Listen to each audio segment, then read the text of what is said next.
চাল কুমড়োর খোসা দিয়ে এত সুন্দর মজার একটি স্ন্যাক্স তৈরি করা যায়, না দেখলে বুঝতেই পারবেন না। একবার হলো এইভাবে ট্রাই করে দেখতে পারেন। নমস্কার বন্ধুরা, অমৃতাদি কুকিং চ্যানেলে সবাইকে স্বাগত জানিয়ে আবারও হাজির হয়েছি। তো যে সকল বন্ধুরা ইউটিউব চ্যানেল থেকে দেখছেন তারা প্লিজ চ্যানেলটাকে সাবস্ক্রাইব করে আমার পাশে থাকবেন, আর যারা ফেসবুক থেকে দেখছেন তারা পেজটাকে ফলো করে রাখবেন। আর স্কিপ না করে পুরো রেসিপিটি দেখা অনুরোধ রইল, লাইক দিয়ে ভিডিওটি দেখবেন। তো চলুন রেসিপিটি দেখে নেওয়া যাক। এখানে দেখুন বন্ধুরা, নিয়েছি চাল কুমড়ো। তো আজকে চাল কুমড়ো রান্না হবে না বন্ধুরা, আজকে হবে চাল কুমড়োর খোসা রান্না। বন্ধুরা, চাল কুমড়োর খোসা আমি কিভাবে আজকে রান্না করে দেখাবো সেটা আপনাদের সঙ্গে শেয়ার করব। তো চলুন আগে চাল কুমড়োটা কেটে নিয়ে চলে আসছি, তারপরে ফিরে আসছি, কারণ আমি চাল কুমড়োটা কাটবো না, ছেলে মাছ দিয়ে চাল কুমড়োটা কাটিয়ে নিয়ে চলে আসছি, তারপরে ফিরে আসছি। এখানে দেখুন বন্ধুরা, খুব ভালো করে কিন্তু 2 পিস করে নিয়ে চলে এসেছি, কারণ আমি কাটিনি এটা। দেখুন খোসাগুলো কিন্তু আমি ছাড়িয়ে নেব। তো এইভাবে কেটে নিচ্ছি। তো আমার খোসাটাই লাগবে বন্ধুরা, এটা কিন্তু আমি নেব না, খোসাটাই কিন্তু আমার লাগবে। এই যে দেখুন, একটু এইভাবে আমি খোসাটা কেটে নিচ্ছি, কারণ মোটা করেই কাটবো। এইভাবে দেখুন, এইভাবে কিন্তু খুব ভালো করে একটু মিহি মিহি করে খোসাটা কেটে নিতে হবে। তো দেখুন আমি কিন্তু এইভাবে খোসাটা খুব সুন্দর করে কেটে নিচ্ছি। একটু বড় করে কিন্তু খোসাটা কেটে নিতে হবে, কারণ দেখুন এইভাবে কিন্তু ঘষে ঘষে কেটে নিচ্ছি খোসাটা।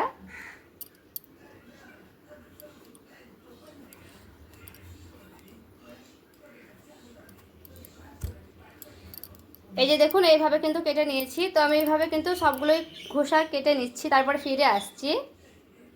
আর এখানে দেখুন খুব ভালো করে কিন্তু আমি খোসাগুলো ছাড়িয়ে নিয়েছি, দেখে বুঝতেই পারছেন। তো এইভাবে কিন্তু আমি খুব ভালো করে কিন্তু ছাড়িয়ে নিয়েছি। তো আজকে কুমড়োটা রান্না করব না, কালকে করব। তো এটা আমি কুমড়োটা রেখে দিয়েছি। আর দেখুন কুমড়োর এই খোসাগুলো কিন্তু নিয়ে নিয়েছি, ভালো করে কিন্তু ধুয়েও নেব এই খোসাগুলো, যেহেতু আগে কিন্তু ধুয়েছি, তো পরেও আবারও একটু ধুয়ে নেব কচলে কচলে। দেখুন বাটিতে জল নিয়েছি, এরপরে খুব ভালো করে কিন্তু ধুয়ে নিতে হবে। তো এখানে আমি খুব ভালো করে ধুয়ে নিচ্ছি কচলে কচলে। তো এটা আমি ধুয়েছি, তো তবুও কিন্তু ধুয়ে নিলাম বন্ধুরা খুব ভালো করে। এরপরে ধুয়ে নিয়েছি, তো এইভাবে কিন্তু জলটা ছাকিয়ে নেব এভাবে। তো দেখুন জলটাকে এভাবে আমি ছেঁকেও নিচ্ছি। এখানে একটা থালা নিয়েছি, আর এখানে আমি সেদ্ধ করা আলু নিয়েছি। তো দেখুন আলুটা কিন্তু কতটা সেদ্ধ হয়েছে, হাত দেওয়ার কারণে কিন্তু ভেঙে গেল, দেখুন কি সুন্দর। পরে দিয়ে দিচ্ছি লবণ, অল্প করে দিচ্ছি। তো শুকনো লঙ্কাটাকে আমি তেলে পুড়িয়ে ভেজে নিয়েছিলাম, এরপরে দিয়ে দিচ্ছি, একটু ঝাল ঝাল লাগবে এই আলুটা, তার জন্য। তো এইভাবে একটু ভালো করে কিন্তু মাখিয়ে নিলেই হয়ে যাবে বন্ধুরা। একটু ঝাল ঝাল লাগবে তার জন্য কিন্তু লঙ্কাটা দিলাম, আর লঙ্কাটা কিন্তু নাও দিতে পারেন। তো লঙ্কাটা আর লবণটা দিয়ে খুব ভালো করে এইভাবে আলুটাকে একেবারে কিন্তু মিক্স করে নেব, মানে যেমন ভর্তা হয় সেরকম কিন্তু ভর্তা মতো করে নিতে হবে খুব ভালো করে। তো এইভাবে কিন্তু খুব সুন্দর করে আমি মাখিয়ে নিলাম। তো দেখুন মাখানো কিন্তু আমার প্রায় হয়ে গেল। এখানে আমি কিন্তু মাখিয়ে রেখে দিলাম, তো সেটা সাইডে সরিয়ে রেখে দেব। দেখুন একটা বাটি নিয়েছি, এরপরে বাটি মেপে নিয়ে নিচ্ছি বেসন। এখানে আমি নিয়ে নিচ্ছি 2 থেকে 3 চামচের মতো নেব বন্ধুরা। তো বেসনটা কিন্তু এখানে আমার চালা রয়েছে, চালানোর বেসন কিন্তু দিতে হবে, এখনকার যেহেতু বর্ষার বেসন, তার জন্য কিন্তু চালিয়ে নিয়েছি, দিয়ে কিন্তু এখানে আমি 3 থেকে 4 চামচের মতো দিয়ে দিলাম। দেখুন দিয়ে দিচ্ছি লবণ, অল্প করে দেব। দিয়ে দিচ্ছি হলুদের গুঁড়া, সামান্য করে দিচ্ছি। দেব কালো জিরা, কাশ্মীরি লঙ্কার গুঁড়া। এরপরে শুকনো উপকরণগুলো খুব ভালো করে এভাবে আমি মিশিয়ে নিচ্ছি একটা চামচে করে। তো এখানে খুব ভালো করে কিন্তু মিশিয়ে নিতে হবে শুকনো উপকরণগুলো। এরপর শুকনো উপকরণগুলো খুব ভালো করে কিন্তু মিশানো হয়ে গেছে। এখানে আমি দিয়ে দিচ্ছি জল দিয়ে খুব ভালো করে এভাবে আমি মিশিয়ে নিচ্ছি, মানে গুলে নিতে হবে খুব ভালো করে।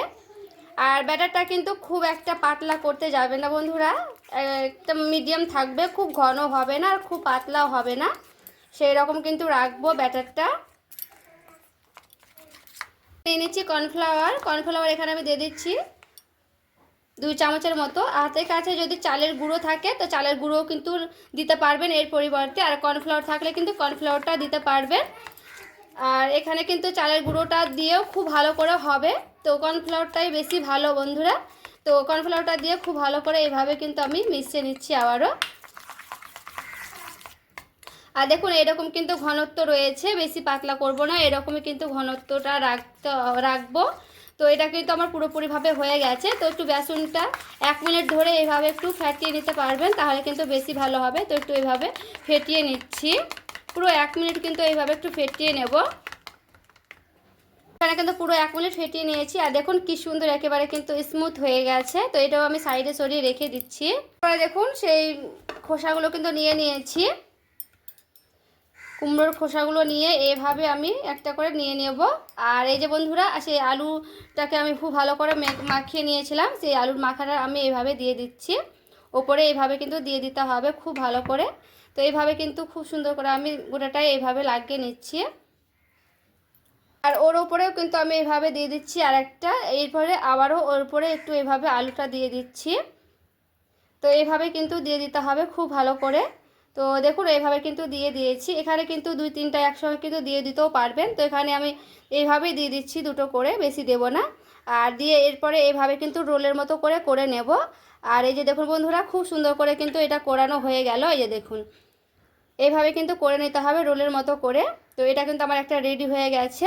তো সেমভাবেই কিন্তু আমি আর একটা করে দেখাচ্ছি। দেখুন এই যে বন্ধুরা, এখানে কিন্তু নিয়ে নিয়েছি আবারও সেই কুমড়োর চোকাটা। এরপরে কুমড়োর চোকাটা নিয়ে আবারও এইভাবে আমি দিয়ে দিচ্ছি। তো খুব ভালো করে কিন্তু এইভাবে দিয়ে দিচ্ছি। যতটা বেশি করে দিতে পারবেন তত কিন্তু বেশি খেতে ভালো লাগবে। তো দেখুন আবারও কিন্তু সেমভাবে এইভাবে আর একটা দিয়ে দিচ্ছি, দিয়ে এরপরে ওপর থেকে আবার দিয়ে দেব। তো এইভাবে কিন্তু খুব সুন্দর করে আমি করে নেব সব কটাই এইভাবে করে নিচ্ছি বন্ধুরা। তারপরে ফিরে আসছি।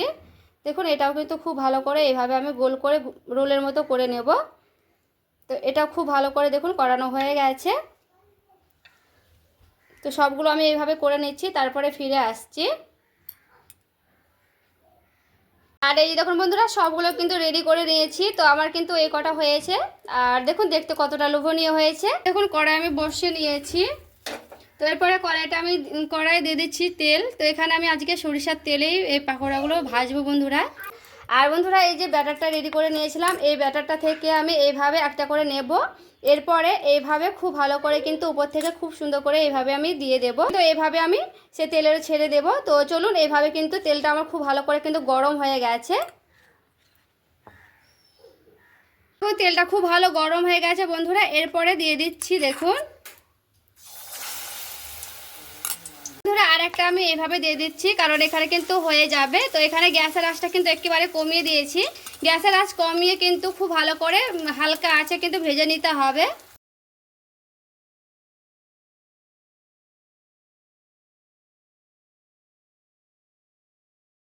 দেখুন বন্ধুরা, গ্যাসের আঁচ কমিয়ে কিন্তু নিচ পিঠটা খুব ভালো করে ভেজে নিয়েছি। এরপরে আমি হালকা করে উল্টে নিচ্ছি। এরপরে কিন্তু গ্যাসের আঁচ কমিয়ে কিন্তু খুব ভালো করে কিন্তু করে নিতে হবে এইভাবে। তো দেখুন হালকা করে কিন্তু উল্টেও নিলাম বন্ধুরা। তো এই যে এই পিঠটাও কিন্তু খুব ভালো করে উল্টে নিলাম। তো এই পিঠটাও খুব ভালো করে গ্যাসের আঁচ কমিয়ে কিন্তু ভেজে নেব। গ্যাসের আঁচটা কিন্তু একেবারে কমিয়ে দিতে হবে। এতে হালকা আছে কিন্তু খুব ভালো করে ভেজে নিতে হবে, এতে করে খুবই ক্রিস্পি হবে বন্ধুরা।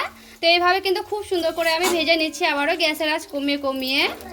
আর এই যে দেখুন বন্ধুরা, খুব ভালো করে কিন্তু দুই পিঠটা খুব ভালো করে আমি ভেজে নিয়েছি, একেবারে মুচমুচে করে। দেখে বুঝতে পারছেন কতটা সুন্দর কিন্তু মুচমুচে করে ভেজেছি। তো এইভাবে কিন্তু মুচমুচে করে ভেজে নিতে হবে।